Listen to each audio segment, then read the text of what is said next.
기도합니다. 아멘. 예. 최근 건강에 대해서 많은 관심들을 가지고 계시죠? 예. 저는 원래부터 좀 마른 체질이어서 당뇨라든지 뭐 고혈압 그런 건 안 올 줄 알았습니다. 그런데 제가 보니 제 어머니가 고혈압이 있으셔가지고 제가 좀 선천적으로 고혈압 그런 유전자가 있었던 모양입니다. 거기서 끝나는 게 아니라 저번에 한번 말씀드렸다시피 최근에 검사를 해보니까 당뇨 직전까지 왔다는 그런 걸 보고 저도 좀 놀랐습니다. 제가 뭐 특별히 뭐 설탕이나 단 걸 좋아하는 것도 아니고 또 그렇다고 해서 뭐 인스턴트 식품 그렇게 좋아하는 것도 아니고 뭐 KFC 그런 데 가는 사람도 아닌데 그런 것들을 보면서 이제 건강을 좀 조심해야 되겠구나 그런 생각을 많이 하게 됐습니다. 제 아내도 가끔 TV를 보면서 건강 뭐 백서라든지 뭐 여러 가지 건강에 대한 후력을 보면 저를 불러가지고 옆에 앉아서 보면서 건강에 어떻게 유의를 해야 되는지 건강을 어떻게 다스릴 수 있는지 여러 가지 이야기들을 하게 됩니다. 제가 뭐 그렇게 다 본 건 아닙니다만 종합적으로 볼 때에 기본적으로 나타나는 것들을 볼 때에 뭐 건강식품을 많이 먹는다든지 비타민을 섭취한다든지 또는 건강에 좋은 음식을 먹는 그런 좋은 방법들도 있습니다만 대략적으로 뭐 당뇨나 혈압, 뭐 성인병, 고질병 이러한 것들을 기본적으로 개선할 수 있는 것은 제가 볼 때는 거의 두 가지로 나오는 것을 보게 됩니다. 식습관의 그 개선이다. 그리고 꼭 운동을 하라. 그렇게 의사 선생님들이 이야기하시는 것을 보게 됩니다. 우리가 다 아는 것들입니다. 모르는 게 아닙니다. 결국 건강을 지키기 위해서는 기본으로 돌아가야 된다는 것을 이야기하고 있습니다. 우리의 영적인 영역도 마찬가지입니다. 우리의 신앙에서 영적으로 타락은 어떤 큰 사건이나 계기로 인해 일어날 수도 있습니다. 그렇지만 우리의 영적인 타락은 가장 기본적인 것을 잃어버렸을 때 나타난다고 볼 수가 있습니다. 오늘 본문을 보면 이스라엘이 타락한 원인은 누구나 다 알 수 있는 원인들입니다. 모르는 게 아닙니다. 그럼 어떤 원인인지 구체적으로 하나님의 말씀을 듣도록 하겠습니다. 첫 번째는 하나님 여호와를 잊어버렸다고 이야기하고 있습니다. 이스라엘 자손이 여호와의 목전에 악을 행하여 자기들의 하나님 여호와를 잊어버리고 바알과 아세라들을 섬긴지라 그렇게 되어 있습니다. 이스라엘 백성들은 하나님의 놀라우신 은혜와 권능 가운데 애굽에서 10가지 양, 피겨울이 이파리, 악질, 독중, 우반, 메뚜기, 감, 장자의 죽음을 통해서 마지막 장자의 죽음, 유월절이죠. 유월절의 죽음을 통해서 이스라엘 백성들을 하나님께서 출애굽시키시고 광야에서 40년 동안 인도하셨습니다. 낮에는 구름 기둥, 밤에는 불 기둥 인도하셨고 아침마다 신령한 고기를 만나를 먹게 하셨고 또 목말랄 때는 반석에서 생수를 허락하셨고 물이 풍부한 곳으로 인도해 주셨습니다. 뿐만 아니라 고기를 먹고 싶어 할 때는 해질물에게 메추라기들을 보내줘서 입에 냄새가 나도록 정말 고기를 먹고 싶지 않다고 할 정도로 풍성하게 공급해 주신 분입니다. 뿐만 아니라 약속하신 대로 그들을 젖과 꿀이는 가나안 땅으로 진군케 하셔서 요단을 건너 마침내 가나안 땅을 정복했던 것입니다.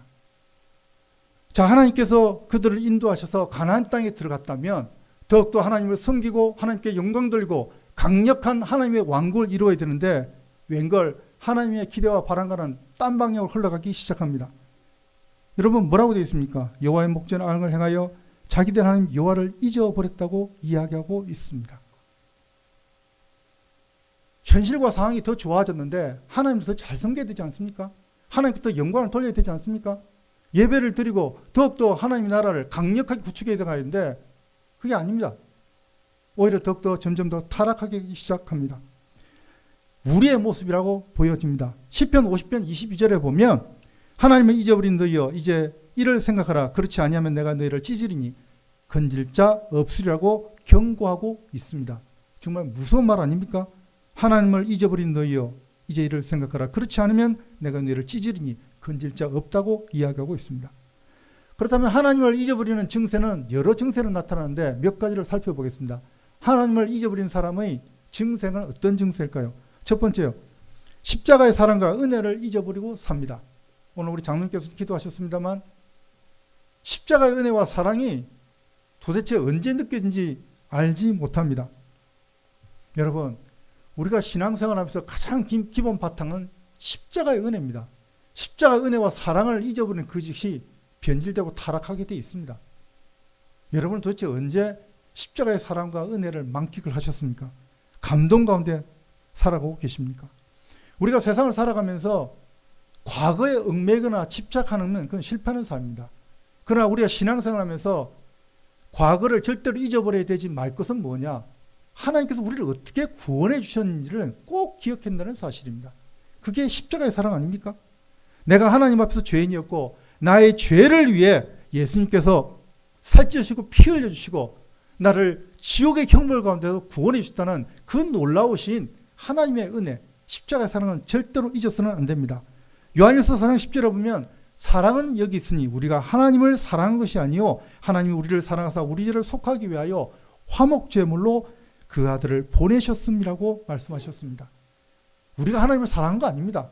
우리가 하나님을 찾은 거 아닙니다. 하나님께서 먼저 찾아오셨고 하나님께서 우리에게 아들을 보내주셨고 우리를 위해서 십자가에서 아들을 대신 죽게 하심으로 인해 우리의 죄를 대속해 주셨던 것입니다. 할렐루야. 요한계시록 2장에 나오는 에베소 교회 정말 놀라운 교회였습니다. 전설적인 교회였습니다. 제가 수요 예배 때도 말씀드렸습니다만 전설적인 교회입니다. 예. 사도 바울이 심무했던 교회였고 그 다음에 그 사도 요한도 심무했습니다. 디모데도 관여했고요. 그 전설적인 그러한 교회였는데 참 그 교회가 온데간뒤 사라졌습니다. 계시록 2장 4절에 보면 그러나 너를 책망할 것이 있나니 너희 처음 사랑을 버렸느니라고 말씀하고 있습니다. 하나님께서 주신 그 십자가의 사랑, 첫사랑을 잊어버리니까 기본 바탕이 본질이 사라지니까 그 교회는 흔적도 없이 타락하게 사라지게 된다는 사실입니다. 둘째는 감사가 없습니다. 하나님을 잊어버린 사람의 특징 중에 하나가 감사가 없어요. 불만, 불평과 원망만 가득합니다. 베풀어 주시는 은혜가 얼마나 많습니까? 가능하면 베풀어 주신 은혜를 잘 노트라든지 여러 가지 공책 같은데 기록을 잘 해놨다 나중에 한번 보십시오. 정말 하나님께서 엄청나게 은혜를 베풀어 주셨다는 것을 기억하게 됩니다. 저도 상해에서 18년 동안 선교 사역을 하면서 있었던 것들을 중요한 것들을 좀 몇 개 기록을 했는데 지금도 아침마다 잊지 않고 하나님 앞에 감사 기도를 드립니다. 하나님 당신이 없으셨으면 저는 아무것도 아니고 할 수 없었습니다라고 고백을 하게 됩니다. 시편 50편 23절에 보면 감사로 제사를 드린 자가 나를 영화롭게 하나니 그 행위를 옳게 하는 자에게 내가 하나님을 구원을 보이리라고 말씀하고 계십니다. 감사할 때 하나님의 영광이 드러난다는 사실이죠. 매일의 삶에서 감사할 제목과 목록이 얼마나 많습니까? 여러분의 삶 속에서 감사할 제목이 사라졌다. 감사가 입에서 사라졌다. 그러면 여러분 영적으로 타락했거나 또는 영적으로 문제가 있다는 적신호로 받아들이면 됩니다. 어떠한 상황 가운데서도 하나님 앞에 감사하는 사람은 시험에 들지 않습니다. 그 감사가 여러분 가운데 충만하시기를 축원합니다. 셋째로 예배에 열심을 내지 않고 소홀합니다. 우리 그리스도인들이 하나님 앞에 기본적으로 해야 될 것은 예배 아닙니까? 요한복음 4장 23절에 여러분 잘 아시는 말씀입니다. 아버지께 참되게 예배하는 자들은 영과 진리로 예배할 때가 오나니 곧 이때라. 아버지께서는 자기에게 이렇게 예배하는 자들을 찾으시니라고 말씀하고 계십니다. 하나님께서 우리를 찾는 건 두 가지로 제가 알고 있는데요. 역대상 16장 9절 여호와의 눈은 온 땅을 두루 감찰하사 전심으로 자기에게 향하는 자에 위해 능력을 베푸신다고 했습니다. 전심으로 자기를 찾는 자를 찾고 계세요. 또 한 가지는 요한복음 4장 23절에 말씀하시는 것처럼 예배하는 자를 찾고 계신다는 사실입니다.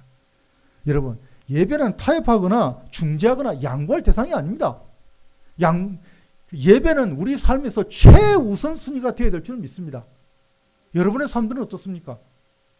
정말 예배가 최우선적으로 드려지는 삶 자체입니까? 로마서 12장 1절에 보면 그러므로 형제들아 내가 하나님의 자비하심으로 너희를 구원하노니 너희 몸을 하나님이 기뻐하시는 거룩한 산 제물로 드리라. 이는 너희가 드릴 영적 예배니라고 말씀했습니다. 영적 예배라. 어떠한 영적 예배를 드려야 된다고요? 여기 말씀을 분명히 하고 계십니다. 하나님이 기뻐하시는 예배, 거룩한 예배, 살아있는 예배로 예배를 드리라고 이야기했다는 사실입니다. 전에 드렸던 예배는 지나갔습니다. 과거에 집착할 필요 없지 않습니까? 중요한 것은 지금 드리는 예배가 중요하고 앞으로 드릴 예배가 중요하다는 겁니다. 절대 우리의 예배는 그 어떤 것도 타협하거나 중재하거나 양보할 대상이 아닌 최우선 순임을 꼭 기억하시기 바랍니다. 이제는 여러분 아시겠지만 백신 접종도 거의 전 국민 80% 이상 다 접종이 되어가고 있습니다. 제가 볼 때는 정말 다 맞는다면 올해 안에 다 100% 되지 않을까 그렇게 생각합니다. 이제는 접종하신 분들은 적극적으로 예배 현장에 참석하셔서 하나님께 영광을 들고 예배를 회복하셔야 될 줄 믿습니다. 네 번째로 하나님을 잊은 사람의 증상이 뭐냐? 11조 및 헌금을 잘하지 않습니다. 하나님이 베풀으신 은혜로 살아가는데 모든 것이 하나님의 은혜임을 인정하고 자신의 노력이나 능력으로 돈 벌었다고 재산을 늘렸다고 생각합니까? 과연 그렇습니까? 신명기 8장 17절에서 20절에 보면 그러나 내가 내 마음에 이르기를 내 능력과 내 손의 힘으로 내가 이 재물을 얻었다 말할 것이라. 내 하나님 여호와를 기억하라. 그가 내게 재물을 얻을 능력을 주셨음이라. 이와 같이 하심은 내 조상들에게 맹세하신 언약을 오늘과 같이 이루려 하심이니라 라고 말씀하셨습니다. 우리에게 건강 주셨고 우리에게 능력 주셨고 우리에게 기회를 주셨고 우리에게 좋은 직장에서 일할 그러한 은혜들을 베풀어 주셨기에 저희들이 열심히 땀 흘리고 노력함으로 인해 급여를 받게 되고 돈을 벌게 되고 여러 가지 각종 사업을 하신 분들은 사업을 통해서 이익을 얻게 됩니다. 실제로 하나님의 은혜임을 꼭 기억하셔야 됩니다. 하나님께서 주신 은혜들을 당연히 하나님께 돌려드려야 됩니다. 말라기 3장 8절에 보면 사람이 어찌 하나님의 것을 도둑질하겠느냐 그러나 너희는 나의 것을 도둑질하고도 말하기를 우리가 어떻게 주의 것을 도둑질하였나이까 하는도다. 이는 곧 11조와 봉헌물이라 라고 말씀하고 계십니다. 하나님께서 주신 것에 대해서는 당연히 하나님 것이기 때문에 10의 하나를 떼어가지고 그 밖에 각종 여러 가지 헌금의 목록을 통해서 하나님께 드려야 되는 것입니다. 그렇게 할 때 하나님의 풍성한 축복이 있습니다. 말라기 3장 10절에 보면 만군의 여호와가 이르노라 너희의 온전한 11조를 창고에 들여 나의 집에 양식이 있게 하고 그것으로 나를 시험하여 내가 하늘문을 열고 너에게 복을 쌓을 곳이 없도록 붙지 아니하나 보라 라고 말씀하고 계십니다. 하나님 앞에 온전한 11조와 온전한 헌금을 드릴 때에 하늘문을 여시고 복을 쏟아 부어 주신다고 약속하셨습니다. 믿습니까? 그 말씀대로 이루어지기를 축원합니다. 미국의 기독 실업자로 국민들의 존경을 받는 아더 미다스 장로님의 이야기가 있습니다. 그분은 한때 미국 10대 재벌 중에 한 사람이었다고 합니다. 그는 한국 대학생 선교단체에 50만 달러를 기증하고 7억 달러를 들여 선교재단을 설립하는 등 남을 돕는 일에 물질을 잘 사용했던 사람이었습니다. 어느 날 한 기자가 그에게 신앙과 인생의 성공 비결이 무엇이냐고 물었습니다. 그는 주저하지 않고 이야기를 하고 있습니다. 첫째, 주일 성수입니다. 둘째, 온전한 11조. 셋째, 하루의 첫 시간을 기도로 시작하는 것. 새벽기도 하신다는 말씀이죠. 네 번째, 내 가정의 주인을 예수님을 모셔드리는 것. 다섯째, 시간과 돈을 선한 사업에 사용하는 것이라고 그렇게 말씀하셨습니다. 우리가 다 아는 것들입니다. 그러나 우리가 온전히 순종함으로 실천할 때에 하나님의 놀라우신 축복을 받을 줄 믿습니다. 사랑하는 성도 여러분, 그 어떠한 상황과 환경 조건 가운데서도 절대 하나님을 잊지 마시기 바랍니다. 하나님의 은혜를, 하나님의 사랑을 꼭 기억하시는 여러분이 되시기를 축원합니다. 두 번째로서는 우상인 바알과 아세라를 섬겼다는 것입니다. 여러분, 우상이 무엇입니까? 일반적으로 어떤 형상이나 모양을 만들어 섬기는 것도 우상입니다만 우상의 정의는 간단합니다. 하나님보다 더 사랑하는 모든 것이 우상입니다. 우리가 가장 사랑할 대상은 바로 하나님, 주 예수 그리스도인 줄 믿습니다. 예수님보다 더 사랑하는 거 우상이 될 수 있습니다. 이스라엘 백성들은 왜 우상인 바알과 아세라를 섬겼을까요? 바알과 아세라를 섬기면 물질적인 복과 풍요의 복과 다산의 복을 받을 수 있다고 생각했습니다. 사실 따지고 보면 우상을 섬긴다는 것은 참 한마디로 말해서 등 따시고 배부르니 이제는 나 중심적으로 살겠다. 나 위주로 살겠다. 그런 거 아닙니까? 더 이상 하나님 당신은 나의 삶에 간섭하지 마시오. 섬기는 신도 내가 선택해서 섬기겠소. 그러니 내게 율법이니 말씀이니 예배니 십계명이니 안식이니 더 이상 거론하지 마시오. 하나님의 삶을 백성으로서 삶을 요구하지 마시오. 그런 뜻 아닙니까? 그게 우상 아닙니까? 우상의 실체가 뭐 별거겠습니까? 우상은 간단합니다. 하라 마라 간섭지 않습니다. 우리의 삶을 간섭지 않습니다. 그저 자기에 나와서 복을 빌면은 자기 우리의 모든 요구사항을 들어준다. 그게 우상 아닙니까? 디모데후서 3장 1절에서 2절에 보면 너는 이것을 알라. 말세에 고통하는 때가 이르러 사람들이 자기를 사랑하며 돈을 사랑하며 자랑하며 교만하며 비방하며 부모를 거역하며 감사하지 아니하며 거룩하지 아니하며. 여기 보면 나타나는 게 두 가지가 있습니다. 누굴 사랑한다고요? 자기를 사랑한다는 거예요. 자기 중심적으로 자기를 가장 사랑해요. 그 다음에 도를 사랑합니다. 물질 만능주의로 가지 않습니까? 자기 중심적 인본주의로 간다는 겁니다. 하나님보다 내 가족을, 하나님보다 어떤 사람을 더 사랑하는 것도 우상입니다. 오늘날 우리는 돈, 인기, PC, 컴퓨터, 첨단기술, 인생의 성공 등 세상의 사람들이 신으로 여기며 추구하는 것들을 함께 섬기며 함께 나아가자고 유혹을 받고 하루하루를 살아가고 있습니다. 영적인 전쟁입니다. 우리의 삶에서 매일매일이 영적인 전쟁이라는 사실입니다. 누구를 섬길 것인가 하는 영적인 전쟁이라는 사실입니다. 마태복음 6장 24절 한 사람이 주 주인을 섬기지 못할 것이니 혹 이를 미워하고 저를 사랑하거나 혹 이를 미워하고 저를 사랑하거나 혹 이를 중히 여기고 저를 경히 여김이라. 너희가 하나님과 재물을 겸하여 섬기지 못하느니라고 분명히 하나님께서는 말씀하고 계셨습니다. 하나님은 우리 보고 하나님이냐 재물이냐, 하나님이냐 사람이냐, 하나님이냐 돈이냐, 하나님이냐 스포츠냐, 그 둘 중에 분명히 자기를 누굴 선택할 것인지를 묻고 계십니다. 우리는 분명히 선택해서 하나님을 섬기게 될 줄 믿습니다. 북이스라엘 백성들이 하나님과 바알 사이에서 영적으로 방황에 헤매고 누가 참신지 모르고 있을 정도로 영적인 타락 가운데 있을 때에 갈멜산에서 하나님의 종 엘리야는 바알과 아세라 선지자 850명과 영적인 대결을 벌립니다. 그때 엘리야가 준비한 제단 하나님께서 불러서 응답해 주심으로 말미암아 이스라엘 백성들을 목전에서 살아계신 하나님이 누구인지를 분명하게 보여줍니다. 그러면서 그들에게 도전합니다. 왕상 18장 21절에 보면 엘리야가 모든 백성이 가까이 나가 이르되 너희가 어느 때까지 둘 사이에서 머뭇머뭇하느냐. 여호와가 만일 하나님이면 그를 따르고 바알이 만일 하나님이면 그를 따를지니라 하니 백성이 말 한마디도 대답하지 아니하는지라 라고 이야기했습니다. 여러분, 우리의 매일매일의 삶이 하나님과 바알과의 전쟁입니다. 예수님과 바알과의 전쟁입니다. 누구를 섬길 것인가 하는 전쟁인 것을 꼭 기억하시기 바랍니다.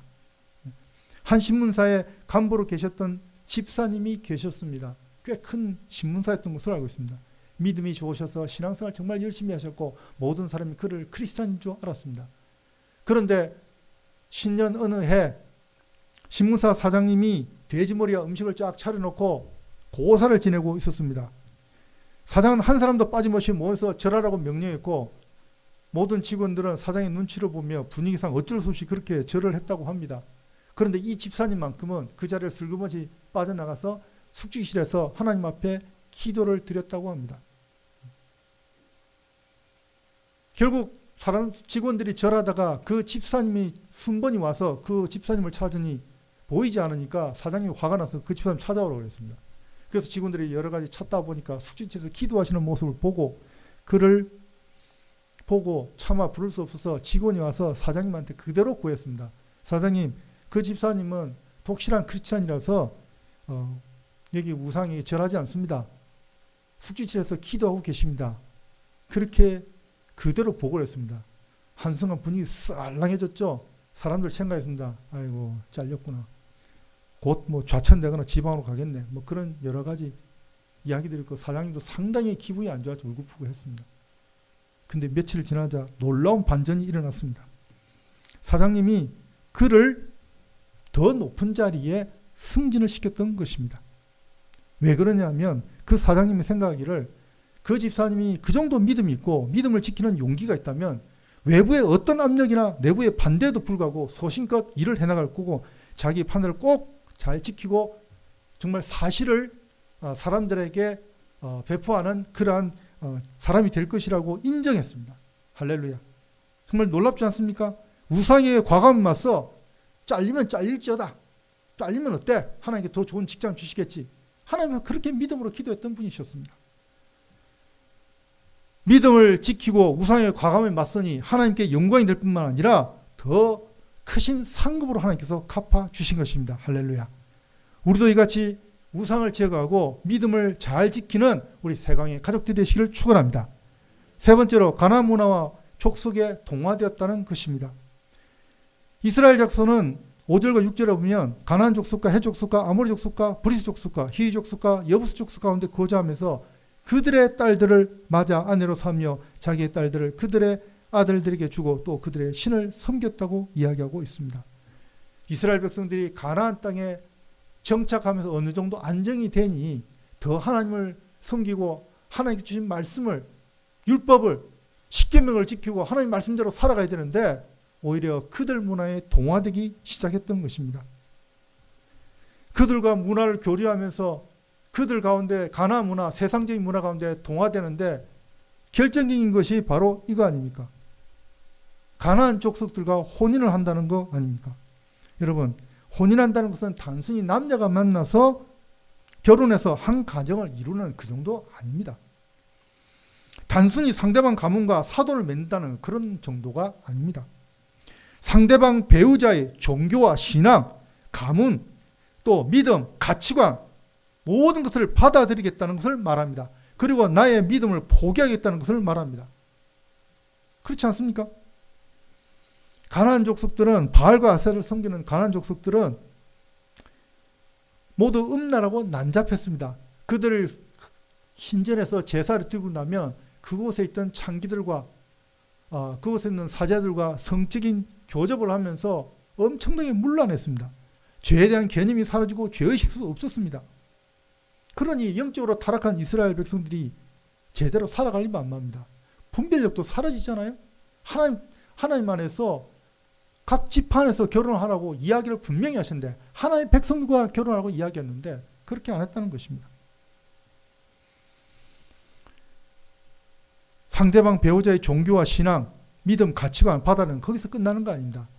결혼하면 자녀들 태어날 거 아닙니까? 앞으로 태어날 자녀들은 어떻게 할 겁니다. 그 모든 자녀들에게 다 자자손손 다 연결되어 있다는 것을 꼭 기억하셔야 됩니다. 다윗 왕 때 팔레스타인 지방의 수리아 지방이죠. 팔레스타인 지방에서 최강대국으로 군림하던 이스라엘은 다윗 왕이 죽고 나서 그 아들 솔로몬이 물려받아가지고 솔직히 쫄딱 망했습니다. 솔로몬은 성전 지었다고 하지만 실제로 성전도 다윗이 모든 걸 다 준비해 놓은 것이지 사실 다윗 성전에도 무방합니다. 성전 지고 이후에 점점 쇠퇴하기 시작합니다. 그 이유가 무엇일까요? 그는 무분별하게 이방 여인들과 혼인하며 우상들을 받아들였기 때문입니다. 왕상 11장 1절에 4절 보면 솔로몬 왕이 바로의 딸 외에 이방의 많은 여인을 사랑하였으니 곧 모압과 암몬과 에돔과 시돈과 헷 여인이라. 여호와께서 일찍이 이 여러 백성에 대하여 이스라엘 자손에게 말하기를 너희는 그들과 서로 통혼하지 말며 그들도 너희와 서로 통혼하지 말라. 그들이 반드시 너희의 마음을 돌려 그들의 신들을 따르게 하리라 하셨으나 솔로몬이 그들을 사랑하였더라. 왕은 후궁이 700명이요 첩이 300명이라. 그의 여인들이 왕의 마음을 돌아서게 하였더라. 솔로몬이 나이가 많을 때에 그의 여인들이 그의 마음을 돌려 다른 신들을 따르게 하였으므로 왕의 마음이 그의 아버지 다윗의 마음과 같지 아니하여 그의 하나님 여호와 앞에 온전하지 못하였으니라고 이야기했습니다. 이스라엘의 망쳐버린 장본이 사실 솔로몬이라고 볼 수 있습니다. 수많은 이방 여인들을 받아들였습니다. 이방 여인들만 온 게 아닙니다. 그들이 섬기고 있는 바알과 아세라, 여러 모압 신들, 암몬 족들 모든 우상들이 끊임없이 이스라엘에 들어와서 이스라엘 모든 사람들을 영적으로 타락시켜봤던 것입니다. 여러분 어떻습니까? 저는 항상 강조합니다. 그리스도 안에서 가장 중요한 것은 우리의 믿음인데 결혼을 정말 저는 강조를 하고 있습니다. 결혼은 대단히 중요합니다. 고린도후서 6장 14절에 너희는 믿지 않는 자와 멍에를 함께 매지 말라. 의와 불법이 어찌 함께하며 빛과 어둠이 어찌 사귀며라고 이야기하고 있습니다. 우리 하나님은 결혼을 매우 중시 여기며 반드시 믿는 그리스도인과 결혼하라고 말씀하고 계십니다. 불신자와 결혼한다는 것은 자신의 믿음과 신앙 그리고 영적인 가치관을 모두 포기하고 상대방의 신앙과 믿음, 세상적인 가치관을 받아들이겠다고 동화하겠다고 하는 것과 똑 마찬가지입니다. 사랑하는 성도 여러분, 결혼으로 낳은 자녀들 역시 아무것도 알지 못하고 영적으로 알지 못하고 세상적인 가치관 가운데 세상적인 기준으로 양육하고 성장하면 어떻습니까? 하나님을 모르고 예수님을 알지 못하는 자녀들, 그들이 하나님 앞에 심판받고 지옥의 형벌을 받겠다는 걸 생각해 보십시오. 얼마나 참 끔찍합니까? 생각하고 싶지도 않은 일입니다. 그러므로 사랑하는 세강의 성도 여러분, 반드시 자녀들을 그리스도 안에서 결혼하도록 기도하십시오. 그리고 반드시 그리스도 안에서 결혼을 시키십시오. 저는 결혼할 때 분명한 기도 제목을 가지고 있었습니다. 첫 번째로 반드시 믿는 그리스도인 자매와 결혼한다. 두 번째, 하나님을 가장 사랑하는 자매여야 한다. 세 번째, 믿음이 있는 자매여야 된다. 네 번째, 좋은 성품을 가진 자매여야 된다. 다섯 번째, 잘 섬기는 자매여야 한다. 여섯 번째, 동일한 선교 사명을 가진 자매여야 한다. 라고 이렇게 기도 제목을 분명히 세워놓고 기도했을 때 제 눈에 맞는 자매가 지금의 제 아내입니다. 제 아내와 함께 결혼하게 되었던 것입니다. 만약 이미 믿지 않는 자와 결혼한 자녀가 있다 하더라도 실망하지 마십시오. 아직 늦지 않았습니다. 그들이 예수님 믿고 신앙생활하도록 기도하십시오. 눈물로써 기도하며 하나님 앞에 나아가십시오. 우리 하나님께서 들으시고 역사하실 줄 믿습니다. 우리가 잘 아는 5만 번 기도 응답을 받은 주인공 조지 밀러를 잘 알고 계시죠? 조지 밀러도 사실 결혼에 대한 갈등이 있었습니다. 독일에서 그는 선교사의 삶을 살고 싶었습니다. 그런데 사귀는 여자가 에르머 가르데라는 여성이었는데 이 여성은 외모적으로는 굉장히 매력적이고 아름다웠나 봅니다. 그런데 그의 가치관은 아니었습니다. 그는 초라하고 가난한 선교사의 아내가 되기를 원치 않았습니다. 안락하고 부한 삶이 보장되어 있는 삶을 원했습니다. 조지 밀러는 선교사로서 하나님을 드리기를 원하는 그러한 가치관이었는데 전혀 달랐던 것입니다. 그는 결국 선교사의 조언을 듣고 기도한 후에 선교사의 길을 가기로 완전히 결심하고 사귀던 에르머 가르데를 포기를 했습니다. 그동안 6주 동안 그를 괴롭혔던 고통이 사라지고 하나님의 은혜와 평강이 물밀듯이 몰려왔다고 그의 자선에서 고백하고 있습니다. 하나님 뜻이 아니었던 거죠. 하나님은 그를 위해서 귀한 동반자를 예비하고 계셨는데 영국에서 메리 그롭스라는 자매와 결혼했고 일평생 그 자매와 함께 고아원 사업을 잘 감당할 수 있게 됐던 것입니다. 사랑하는 성도 여러분, 이와 같이 자녀들을 그리스도 안에서 결혼시켜 하나님의 축복을 받아 누리는 세강의 가족들이 되시기를 축원합니다. 마지막으로 한 가지, 선교 사명을 잃어버렸기 때문입니다. 선교 사명을 잊어버렸기 때문입니다. 이스라엘 자손이 여호와께 부르짖음에 여호와께서 이스라엘 자손을 위하여 한 구원자를 세워 그들을 구원하시게 하시니 곧 갈렙의 아우 그나스의 아들 온니엘이라. 여호와 영이 그에게 임하셨으므로 그가 이스라엘 사사가 되어 나가 싸울 때에 그렇게 되어 있거든요. 이스라엘 백성들이 하나님께서 명령하신 선교 사명이 뭡니까? 가나안 땅을 완전히 정복하고 이방민들을 완전히 다 내어쫓고 거기서 하나님의 왕국을 건설하라고 말씀하셨습니다. 그런데 그들은 그 선교 사명을 완전히 잊어버리고 가나안 사람들과 함께 동화되기 시작했던 것입니다. 여러분, 우리에게 주신 지상 사명, 가서 제자 삼으라, 가서 땅을 정복하고 생육하고 번성하라, 하나님께 주신 사명을 잊어버리고 잃어버리게 되면 오히려 세상으로부터 역습을 받게 됩니다. 그들의 역습을 받아서 우리가 힘을 잃게 되고 아무 일도 할 수 없게 되는 것을 보게 됩니다. 보다 못한 하나님은 한 사람인 사사인 온니엘을 준비시켜 주셔서 이스라엘 백성들로 하여금 선교 사명을 다시 회복시킬 기회를 주셨던 것입니다. 여러분, 온니엘이 누군지 아십니까? 잘 아시겠지만 여호수아에도 나오고 사사기도 나옵니다만 유다지파 갈렙의 아우, 갈렙의 동생이 온니엘입니다. 그런데 온니엘의 출생을 알고 계십니까? 오늘 여기서 분명히 기록되어 있는 말씀이 뭐냐면 그는 곧 갈렙의 아우, 여기까지 다 알고 있습니다. 그나스의 아들 온니엘이라고 되어 있습니다. 그나스의 아들, 그나스가 누군지 아세요? 역대상 1장 34절에서 36절에 보면 잘 나와 있습니다. 아브라함이 이삭을 낳았으니 이삭의 아들은 에서와 이스라엘이더라. 에서, 에돔이잖아요. 에서의 아들은 엘리바스와 루엘과 여호수와 얄람과 고라요. 엘리바스의 아들은 대만과 오말과 스비와 가담과 그나스와 딥나와 아말렉이요. 그나스가 나옵니다. 무슨 말입니까? 갈렙하고 온니엘은 순수한 유다 지파가 아니라는 말입니다. 에돔 족속과 피가 섞였다는 말입니다. 언제 섞였는지는 저도 잘 모릅니다. 기록이 없으니까. 그러나 하나님께서 분명히 당당하게 기록되어 있습니다. 왜 이렇게 기록을 해놓으셨을까요? 피가 섞였는데도. 하나님께서 보시는 것은 그 사람의 가문이나 족벌이나 학력 보는 게 아닙니다. 누가 얼마나 내 앞에서 신실하게 순종하고 믿음의 삶을 사느냐, 그걸 보시는 거 아닙니까?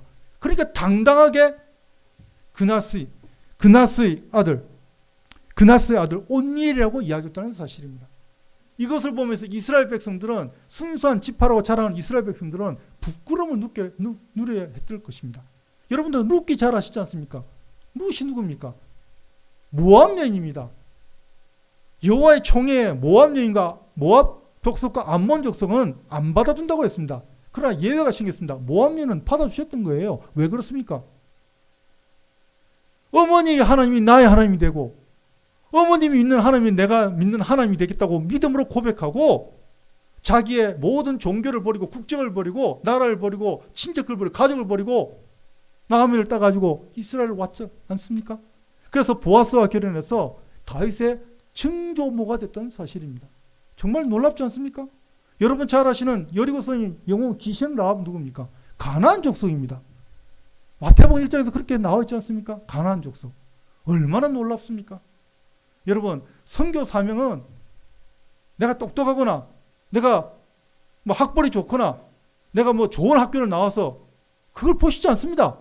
하나님은 우리가 얼마나 그 선교 사명에 순종하고 복종하고 그 사명을 위해서 희생하고 헌신하는 것을 보고 계신다는 사실입니다. 누구나 다 온일이 될 수 있습니다. 누구나 다 하나님 앞에서 온일의 역할을 할 수 있습니다. 우리 사랑하는 세강의 성도님들, 설교하기는 좀 쉽지 않을 겁니다. 그죠? 그러나 알고 있는 예수님에 대해서는 마음껏 전할 수 있지 않습니까? 복음은 누구에게나 전할 수 있습니다. 여러분이 알고 있는 그 예수 그리스도를 자랑스럽게 모든 사람들에게, 주위 사람들에게 자유롭게 힘있게 전하는 여러분이 되시기를 축원합니다. 기도하시겠습니다. 하나님 아버지, 오늘 말씀을 통해 이스라엘이 왜 타락했는지 깨닫게 하시니 감사합니다. 이스라엘의 모습이